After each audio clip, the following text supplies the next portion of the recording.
नमस्कार तथा सुप्रभात। काया कैरनमा तपाईलाई साथी मदन पौड्यालसँगै दिपा तिमल सिन्हाको स्वागत छ। काया कैरन उज्यालो रेडियो नेटवर्कसँगै उज्यालो अनलाइन र मोबाइल एप्लिकेशनबाट एकसाथ प्रसारण भइरहेको छ। आज 2078 साल पुस 9 गते शुक्रबार, पुस कृष्ण पक्षको पञ्चमी तिथि, सन् 2021 डिसेम्बर 24 तारिक। काया कैरन सुरु गरौं मुख्य खबरका शीर्षकहरूबाट। चुनावको 10 दिनमा बल्ल कांग्रेसको अन्तिम परिणाम, खसारेको वर्चस्व 58% नयाँ अनुहार। एमालेका अध्यक्ष ओली जिल्ला दौडाहामा, माओवादी केन्द्रको नेतृत्वमा फेरि प्रचण्ड दोहोरिने सम्भावना। क्यूआर कोड सहितको खोप प्रमाणीकरणमा पालिकाबाट ढिलासुस्ती भइरहेको गुनासो। 24 घण्टामै खोपको प्रमाणीकरण पाउन आवश्यक सबै कागजपत्र सहित प्रक्रिया पूरा गर्न आग्रह। तीनवटा महत्वपूर्ण कागजहरू आवश्यक पर्छ। परिचय पत्र खुल्ने कुनै पनि कागजात खोप कार्डमा पालिकाको नाम स्पष्ट हुनु पर्यो। अर्को चाहिँ पासपोर्ट साइजको फोटो, जसको ब्याकग्राउन्ड चाहिँ सादा हुनुपर्छ र दुवै कान देखिने गरी फोटो खिचिएको हुनुपर्दछ। चालु आर्थिक वर्षको 5 महिनामा आयात चुलियो, 8 खर्ब 38 अर्ब बाहिरियो। वैदेशिक व्यापार घाटा पनि झण्डै 7.5 खर्ब। भारतको लुथियानामा रहेको अदालतभित्र बम विस्फोट, 2 जनाको ज्यान गयो, 4 जना घाइते। र 19 वर्ष मुनिको एसिया कप क्रिकेटमा नेपालले आज बंगलादेशसँग खेल्दै। काया कैरनमा अब खबरको सिलसिला। नेपाली कांग्रेसको 14औं महाधिवेशन अन्तर्गत चुनाव भएको 10 दिनपछि बल्ल मतगणना सकिएको छ। पदाधिकारी सहित केन्द्रीय सदस्यको मतगणना हिजो अबेर सकिएपछि 135 सदस्यीय केन्द्रीय कार्य समिति औपचारिक रूपमा बनेको छ। महाधिवेशन प्रतिनिधिहरूले केन्द्रीय कार्य समितिका विभिन्न पदका उम्मेद्वार 491 मध्येबाट सभापतिमा शेरबहादुर देउवा सहित 13 पदाधिकारी र 119 सदस्य गरी 132 जनालाई निर्वाचित गरेका हुन्। प्रदेश 2 बाट आनन्द प्रसाद ढुङ्गाना र रमेश रिजाल भने सर्वसम्मत केन्द्रीय सदस्य निर्वाचित हुनु भएको छ। विधानको दफा 65 बमोजिम सभापतिका निकटतम प्रत्याशी शेखर कोइराला स्वत केन्द्रीय सदस्य बन्नु भएको छ। यसरी महाधिवेशनबाट 135 सदस्यीय केन्द्रीय कार्य समिति बनेको छ। नवनिर्वाचित केन्द्रीय समितिलाई केन्द्रीय निर्वाचन समितिले आज प्रमाणपत्र हस्तान्तरण गर्ने जनाएको छ। कांग्रेसले समानुपातिक समावेशी सिद्धान्तको उच्चतम अभ्यास गरेको भने पनि केन्द्रीय समितिमा खस आर्य समुदायको वर्चस्व देखिएको छ। समितिका 135 जना मध्ये 77 जना खस आर्य समुदायका छन्। केन्द्रीय समितिमा पुरूष 94 जना र महिला 41 छन्। अब सभापति शेरबहादुर देउवाले 33 जना केन्द्रीय सदस्य मनोनित गर्न पाउनुहुनेछ। यस्तै धेरै जसो पुरानै अनुहार दोहोरिँदा पनि केन्द्रीय समितिमा 58% नयाँ अनुहार अटाएका छन्। 135 सदस्यीय वर्तमान केन्द्रीय समिति मध्ये 79 जना पहिलो पटक केन्द्रीय सदस्य बनेका छन्। सभापति देउवाले दोस्रो कार्यकालका लागि आज पदभार ग्रहण गर्दै हुनुहुन्छ। एमालेका अध्यक्ष केपी शर्मा ओली जिल्ला दौडाहामा लाग्नु भएको छ। सत्ताबाट बहिर्गमन र पार्टी विभाजनपछि 10औं महाधिवेशनबाट पुनः दोस्रो कार्यकालका लागि अध्यक्षमा निर्वाचित ओली विभिन्न पार्टीका नेता कार्यकर्तालाई एमालेमा प्रवेश गराउन जिल्ला दौडाहामा लाग्नु भएको हो। उहाँले गएको पुसमा कपिलवस्तु पुग्नुभयो भने बिहिबार हिजो पर्सा जिल्ला पुग्नुभयो। एमालेको 10औं महाधिवेशन सम्पन्न भएपछि बसेको दोस्रो केन्द्रीय कमिटी बैठकले फागुन महिनासम्म 3 महिने अभियान सञ्चालन गर्ने निर्णय गरेको थियो। यसैबीच माओवादी केन्द्रको राष्ट्रिय सम्मेलनको तयारी अन्तिम चरणमा पुगेको छ। पुस 11 गतेदेखि 13 गतेसम्म काठमाडौँको प्रेगा भवनमा हुने सम्मेलनमा 1500 बढी प्रतिनिधि सहभागी हुँदैछन्। माओवादी केन्द्रको विधान अनुसार अध्यक्ष, उपाध्यक्ष, महासचिव, उपमहासचिव र सचिव सहित 279 सदस्यीय केन्द्रीय समिति गठन हुनेछ। यद्यपि नेताहरूले विधान संशोधन गरेर पदाधिकारीको संख्या बढाउने बारे छलफल गरिरहेका छन्। माओवादी केन्द्रले विधान परिमार्जन गर्न विधान मस्यौदा समिति गठन गरेको छ। माओवादी केन्द्रको अध्यक्षमा भने पुष्पकमल दाहाल प्रचण्ड दोहोरिने सम्भावना छ। माओवादी केन्द्रका स्थायी कमिटी सदस्य देव गुरुङले विगत 3 दशक बढी समयदेखि पार्टीको नेतृत्व गर्दै आएका नेता भएको ठाउँमा अर्को नेता आउने सम्भावना नभएको बताउनुभयो। उहाँ अर्थात प्रचण्ड नै फेरि अध्यक्ष बन्नुहुन्छ। विगत 3 दशक बढी समयदेखि उहाँले पार्टीको नेतृत्व गर्दै आउनु भएको छ। नेता गुरुङले भन्नुभयो, अर्कोले दाबी गर्ने सम्भावना छैन। माओवादी केन्द्रका अर्का नेता राम कार्कीले 3 दशकदेखि पार्टी अध्यक्ष रहेका प्रचण्डको विकल्प आगामी सम्मेलनमा पनि नदेखिएको बताउनु भएको छ।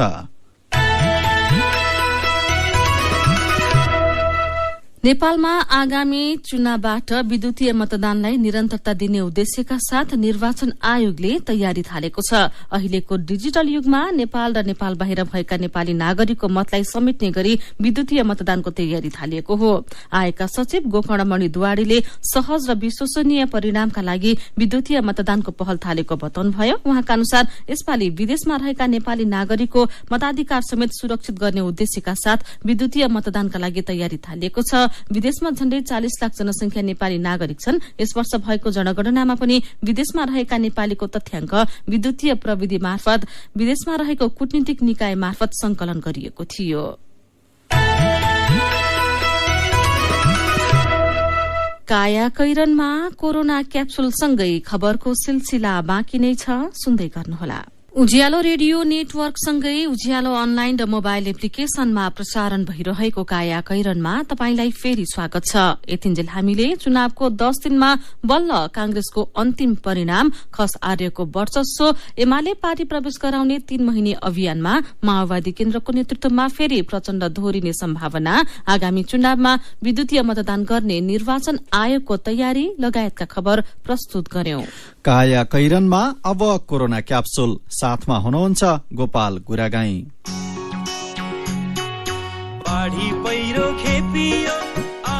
Corona capsule season 2 capsule number 148। Corona क्याप्सुलमा आजको विषय क्यूआर कोड सहितको खोप प्रमाणीकरण सहज कि असहज भन्ने विषयमा पालिकाहरूको अनुभव। आजको क्याप्सुलमा समावेश मात्रा 4। कोरोना क्याप्सुलमा आजका पाहुना सुर्खेतको वीरेन्द्रनगर नगरपालिकाको जनस्वास्थ्य शाखामा कार्यरत जनस्वास्थ्य निरीक्षक नवीन भूषाल। कोरोना मत्थर भएपछि विदेश जाने हवाई जहाज चढ्न कोरोना विरूद्धको खोप लगाएको प्रमाणपत्र आवश्यक भयो। शुरूमा यस्तो प्रमाणपत्र स्वास्थ्य मन्त्रालयले दिन्थ्यो। बिस्तारै खोप लगाउने र खोपको प्रमाणपत्र लिने मानिसहरू बढ़े। त्यसपछि खोप प्रमाणीकरणलाई सजिलो पार्न स्वास्थ्य मन्त्रालयले क्यूआर कोड अथवा क्विक रेस्पोन्स कोड सहितको प्रमाणपत्र दिन थाल्यो। अहिले यो कामको जिम्मा पालिकाहरूले लिएका छन्। तर हिजो आज मानिसहरू क्यूआर कोड सहितको प्रमाणपत्र लिन 3-4 दिन लागेको गुनासो गर्छन् भने पालिकाहरू चाहिँ कागजात नपुगेको गुनासो गर्छन्। आखिर क्यूआर कोड सहितको खोप प्रमाणपत्र लिन छुटाउन नहुने कागजातहरू के हुन् त? सुनौ कोरोना क्याप्सुलको पहिलो मात्रा। 3वटा महत्वपूर्ण कागजातहरू आवश्यक पर्छ। परिचय पत्र खुल्ने कुनै पनि कागजात जस्तै नागरिकता, पासपोर्ट, ड्राइभिङ लाइसेन्स, त्यसै गरी उहाँसँग खोप लगाएको खोप कार्ड आवश्यक हुन्छ, जसमा चाहिँ खोप कार्डमा पालिकाको नाम स्पष्ट हुनु पर्यो। त्यसमा चाहिँ खोप केन्द्रको नाम पनि स्पष्ट हुनु पर्यो र खोप केन्द्रको छाप पनि बुझिने गरी लगाएको हुनु पर्दछ। यदि उहाँहरूको खोप कार्डमा पालिकाको नाम र खोप केन्द्रको नाम स्पष्ट छैन अथवा खोप कार्ड प्रष्ट बुझिने छाप लगाएको छैन भने उहाँहरूले चाहिँ आफ्नो पालिकामा सम्पर्क गरेर छाप प्रष्ट बुझिने गरी लगाउनु पर्ने हुन्छ। र त्यसै गरी अर्को चाहिँ उहाँहरूको पासपोर्ट साइजको फोटो जसको ब्याकग्राउन्ड चाहिँ सादा हुनुपर्छ र दुवै कान देखिने गरी फोटो खिचिएको हुनुपर्दछ। यति भयो भने उहाँहरूले क्यूआर कोड सहितको खोप कार्डको लागि चाहिँ आवेदन दिन सक्नुहुन्छ। भनिन्छ यसरी सबै कागज पत्र सहित अनलाइन आवेदन फारम भरेपछि 24 देखि 48 घण्टाभित्र क्यूआर कोड सहितको खोप प्रमाणपत्र तयार हुन्छ। सम्पूर्ण कागज पत्र सहित अनलाइन फारम भरेको कति समयमा वीरेन्द्रनगर नगरपालिकाले क्यूआर कोड सहितको प्रमाणपत्र दिइरहेको छ त? सुनौ कोरोना क्याप्सुलको दोस्रो मात्रा। कसैको डकुमेन्ट चाहिँ नबुझिने, खोप कार्डमा खोप केन्द्रको नाम स्पष्ट नभएको, छाप स्पष्ट नभएको अथवा त्यो अपलोड गर्ने बेलामा पनि राम्रोसँग अपलोड नगरिएको त्यस्तो खालको डकुमेन्टहरू आयो भने उहाँहरूलाई फेरि हामीले सुधार्नका लागि, सत्याउनका लागि फेरि आग्रह गर्छौँ। नत्र भने सबै प्रक्रिया राम्रोसँग गर्नुभएकोहरूको लागि चाहिँ 24 घण्टाभित्र हामीले चाहिँ भेरिफाई गर्न सक्छौँ। वीरेन्द्रनगर नगरपालिकाले 24 घण्टामै खोप प्रमाणीकरण सके पनि यो सुविधा सबै पालिकाहरूमा उपलब्ध छैन। धेरै नगरपालिकामा प्रमाणीकरणको काम सक्न धेरै समय लागेपछि ती पालिकाले काममा ढिलाइ भएको आरोप खेपिरहेका छन्।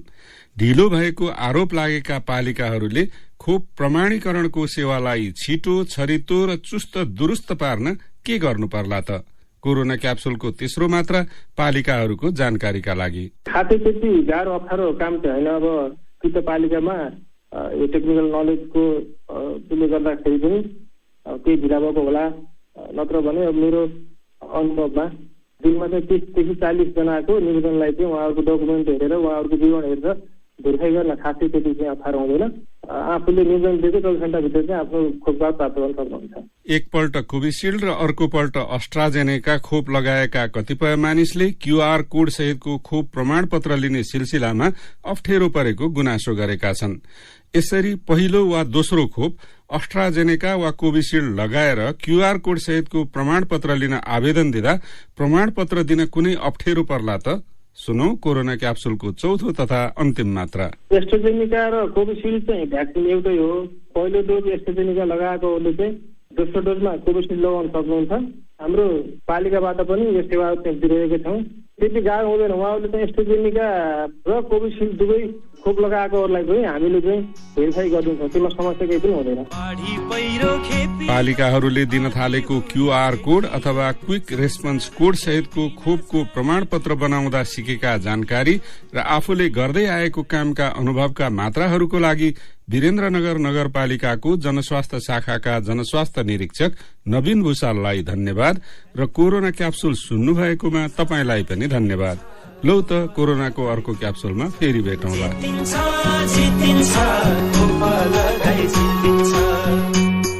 काया कैरनमा कार्टुनसँगै खबरको सिलसिला बाँकी नै छ, सुन्दै गर्नुहोला। सीधा कुरा प्रष्ट विचार काठमाडौँमा 90 मेगाहर्ज उज्यालो रेडियो नेटवर्क मार्फत देशभरिका विभिन्न एफएम स्टेशन तथा उज्यालो अनलाइन र मोबाइल एप्लिकेशनमा प्रसारण भइरहेको काया कैरनमा तपाईंलाई फेरि स्वागत छ। अब बाँकी खबर। अर्थतन्त्रका महत्वपूर्ण सूचक कमजोर हुँदै गएको चर्चा चलिरहेका बेला चालू आर्थिक वर्ष 2078-79 को 5 महिनामै आयात चुलिएको छ। विदेशी मुद्रा सञ्चिति घटिरहेको र शोधनान्तर घाटामा रहेर चाप बेहोरिरहेको आयात बापत छोटो समयमै ठूलो रकम बाहिरिएको तथ्याङ्क सार्वजनिक भएको हो। भन्सार विभागले हिजो सार्वजनिक गरेको तथ्याङ्क अनुसार चालू आर्थिक वर्षको साउनदेखि मंसिरसम्ममा आयातका लागि 8 खर्ब 38 अर्ब रुपैयाँ बाहिरिएको छ। अघिल्लो वर्षको तुलनामा यो 3 खर्ब रुपैयाँ भन्दा बढ़ी हो। गएको मंसिरमा नेपालले 5 खर्ब 25 अर्ब रुपैयाँको वस्तु आयात गरेको थियो। यसबीचमा नेपालले निर्यात बापत 1 खर्ब 3 अर्ब रुपैयाँ बराबरको आमदानी गरेको छ। आयात बढ्दा देशको व्यापार घाटा झन गइरिएको छ। 5 महिनामै नेपालले अन्तर्राष्ट्रिय व्यापारमा 7 खर्ब 35 अर्ब रुपैयाँ घाटा बेहोरेको छ। यो अघिल्लो वर्षको मंसिरको तुलनामा 2 खर्ब 60 अर्ब रुपैयाँले बढ़ी हो। आयात बढ़ाउने मुख्य वस्तु डिजेल बनेको छ। समीक्षा अवधिमा 49 अर्ब रुपैयाँको डिजेल आयात भएको छ। त्यसपछि 33 अर्ब 66 करोड़ रुपैयाँको कच्चा भटमास तेल आयात भएको छ, जबकि नेपालले 30 अर्ब 55 करोड़ रुपैयाँको मात्र भटमास निर्यात गरेको छ। आयात अत्याधिक बढेपछि नेपाल राष्ट्र बैंकले हालै केही वस्तुको आयातमा कडाई गरेको छ। कतिपय वस्तुको आयातमा भने 50% नगद आवश्यक पर्ने प्रावधान राखिएको छ। अब विदेशको खबर। भारतको लुधियानामा रहेको अदालतमा बम विस्फोट भएको छ। अदालतको तेस्रो तलामा भएको विस्फोटमा परेर 2 जनाको ज्यान गएको छ। 4 जना घाइते भएका भारतीय संचार माध्यमले जनाएका छन्। घाइतेहरूको अस्पतालमा उपचार भइरहेको छ। बम विस्फोट अदालतको तेस्रो तलामा कोर्ट नम्बर 9 नजिकै बाथरूममा भएको थियो। वकिलहरूको हड़तालका कारण साधारण दिनको तुलनामा हिजो अदालतमा भीड़ कम थियो। अदालतभित्र कसले र किन विस्फोट गरायो भन्ने बारे अनुसन्धान भइरहेको भारतीय संचार माध्यमले जनाएका छन्। अब खेल खबर। 19 वर्ष मुनिको एशिया कप क्रिकेटको पहिलो खेलमा नेपालले आज बंगलादेशसँग खेल्दैछ। खेल बिहान 11:15 बजेदेखि यूएईको शारजाहमा शुरू हुनेछ। नेपाल र बंगलादेश बीच हिजो हुने भनिएको खेल आजका लागि सरेको थियो। नेपाल समूह बी मा छ र यो समूहमा नेपालसँगै बंगलादेश, श्रीलंका र कुवेत रहेका छन्। नेपालले आइतबार श्रीलंका र मंगलबार कुवेतसँग खेल्नेछ।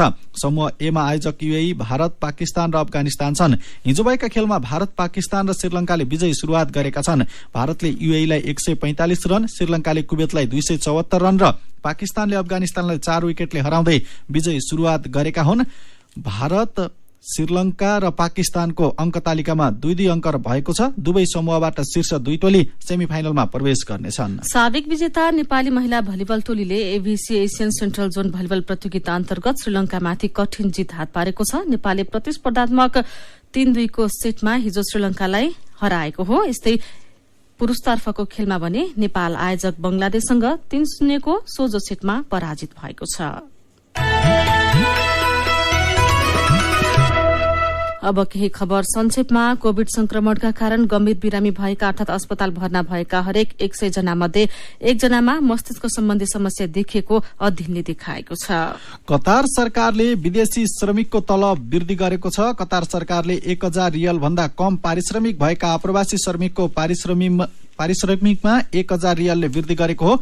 नयाँ तलबमान लागू भएपछि 1000 रियल भन्दा कम पारिश्रमिक पाइरहेका 3,08,146 जनाले 1,800 रियल पारिश्रमिक पाउन थालेका छन्। फेसबुक, भाइबर, इमो, व्हाट्सएप, इन्स्टाग्राम लगायत सामाजिक सञ्जालको दुरूपयोगबाट गएको वर्ष 3,900 भन्दा धेरै पीड़ित भएका छन्। साइबर ब्यूरोका प्रमुख प्रहरी नायब महानिरीक्षक रामकृपाल शाहले ठगिनेमा सामान्य व्यक्तिका साथै शिक्षित समेत रहेका भन्दै यो क्रम बढ्दै गएको जानकारी दिनुभएको छ। पासाङ ल्यामु सड़क खण्ड कालो पत्रेको माग गरी स्थानीयले सड़क अवरुद्ध गरेपछि 10 दिनदेखि काठमाडौँका सड़कमा फोहोर थुप्रिएका छन्। राजनैतिक दलको चुनावमा भाग लिए कार्यवाही गर्ने त्रिवीले चेतावनी दिएको छ। त्रिभुवन विश्वविद्यालयले आफ्ना शिक्षक र कर्मचारीलाई राजनैतिक दलको चुनावमा भाग लिए कार्यवाही गर्ने चेतावनी दिएको हो। प्रहरीले 5 वर्ष अघि काठमाडौँमा बरामद गरेको 33.5 केजी सुन तस्करी मुद्दामा धेरैजसो मुख्य आरोपितले सफाई पाएका छन्। कसूर प्रमाणित भएकालाई पनि सजाय न्यून भएको छ, तर सुन ओसार पसारमा संलग्न तल्लो तहका व्यक्तिलाई भने अदालतले धेरै सजाय सुनाएको छ। सर्वोच्च अदालतले चार्ल्स शोभराज गुरुमुखलाई थुनामा राखेको बारेमा कारण देखावा आदेश जारी गरेको छ। न्यायाधीश अनिल कुमार सिन्हाको इजलासले उनलाई थुनामा राख्नुका कारण 3 दिनभित्र पेश गर्न सरकारलाई आदेश दिएको हो। 171 वर्षपछि इलाममा दुर्लभ चरा भेटिएको छ। इलामको सूर्योदय नगरपालिका 1 गोर्खेको सिमढापमा होमराज राई धनेश रिफ्युज नेक्ड हर्नबिल भेटिएको हो। वाइल्ड लाइफ फोटोग्राफर देवेन खरेलले तस्बिर खिचेपछि नेपालमा 171 वर्षपछि यो चरा भेटिएको खुल्न आएको हो। सर्वदलीय बैठक राखेर सर्वोच्चको संकट समाधान गर्न प्रधानमन्त्री शेरबहादुर देउवालाई महाधिवक्ताले आग्रह गर्नु भएको छ।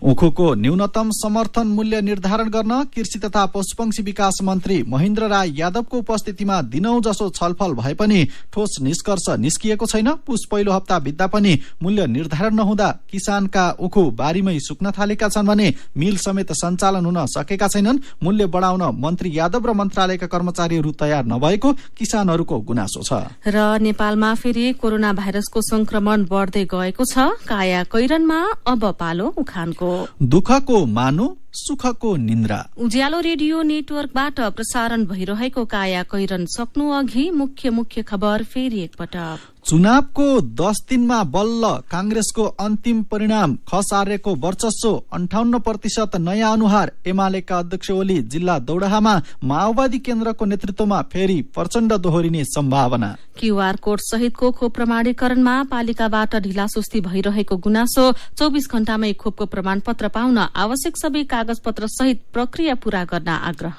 चालू आर्थिक वर्षको 5 महिनामा आयात चुलियो। 8 खर्ब 38 अर्ब रुपैयाँ बाहिरियो। वैदेशिक व्यापार घाटा पनि झण्डै 7.5 खर्ब।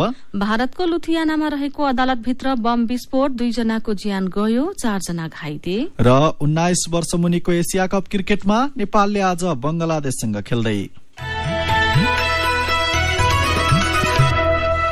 अब कार्टुन। आज हामीले राजेश मानन्दरले बनाउनु भएको कार्टुन लिएका छौं। संसदमा लगातार अवरोध गर्दै आएको प्रतिपक्षी दल एमाले अवरोध हटाउन सहमत भएको छैन, तर एमसीसी लागू गर्ने पक्षमा भने प्रधानमन्त्रीसँग सहमति गर्ने तयारी गरेको छ। कार्टुनले यही विषयलाई व्यङ्ग्य गर्न खोजेको छ। यहाँ प्रधानमन्त्री शेरबहादुर देउवासँग हात मिलाउँदै एमाले अध्यक्ष केपी शर्मा ओली भन्दैछन्, संसदलाई छोडेर एमसीसीमा त हामी एक हौ नि कि कसो देउवाजी। अनि नेताहरूको यो नौटंकी परबाट हेरिरहेका कुखुरा भन्दैछन्, बाहरको नाटक पनि गजबकै छ। आजको काया कैरन सकिएको छ। काया कैरनबाट प्राविधिक साथी प्रवीण श्रेष्ठसँगै हामी पनि बिदा माग्छौं। काया कैरन सुन्नु भएकोमा तपाईलाई धन्यवाद। उज्यालो मोबाइल र अनलाइनमा प्रसारण भइरहेका रेडियो र अनलाइनका सामग्री भाइबरमा पनि उपलब्ध छन्। कोरोना विरूद्धको खोप लगाउन छुट्नु भएको छ भने आफ्नो ओडामा सम्पर्क गर्नुहोला। नमस्कार।